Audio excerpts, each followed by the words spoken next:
नमस्कार.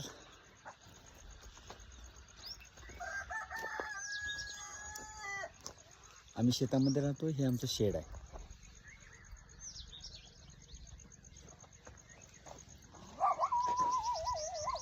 शेतामध्ये राहण्याची मजाच वेगळी आहे. काय तर कसलीही किरकिर नाही, कसलंही शेजाऱ्यांचं टेन्शन नाही. हा फक्त शेजारी त्रास देतो. हा भैरवनाथ लोखंडे ह्या शेजाऱ्याचा एवढा त्रास आहे की हा शेजारी जरा जास्त अतिशान आहे. हा हे बघा आमच्या अण्णांनी बनीम लावलेलं आहे.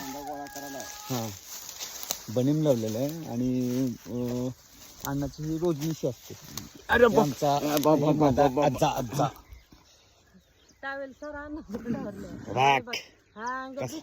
कसला चिकना आजा. मला रोजच तुझे काय घाबरते मला सांग. मला जरा काम करू द्यायचा. आपण 4 माणसाला बोलायला लाव. कसलं शिव्या ही द्यायचं बंद. शिन्ना नाईक म्हणाले आता. हा शिन्ना नाईक 7 बजे. मला नका अंग दुखवाले माझं हे रोज.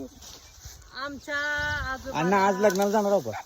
लई 92 वाटते. 90 पिले निस्ता आमचा दुखाले. माझा अण्णा निस्ता 90 पितो. निस्ता 90 रोज संध्याकाळी पाहिजेलच. फुल टाईट. हा पण आमच्या अण्णासारखा माणूस नाही.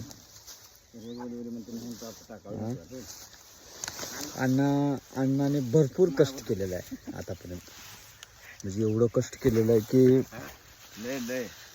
असा आज आमच्या गावातला अण्णा म्हणजे सावकार आहे. सावकार. अरे सावकारच्या आईला लावता कुठे लय अण्णाकडे पैसे आहे ते. असा चिकार पैसा. ह्यांची आजी काय म्हणते माहितीये का? भांडण झाल्यावर तुम्हाला बघीनच चांगलं म्हणते. कशामुळे विचारा मित्रांनो.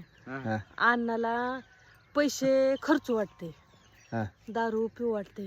हा आणि कधी कधी नसलं नानीला भांडायला आलं का? ए अण्णा इकडे या की 4 माणसाला बोलत जावा. इकडे या. आणि जाऊ दे बाबा म्हशी मांजरी वारडाल त्या. हे अण्णाला घे उचलून दे. आई. उचलून दे. चल.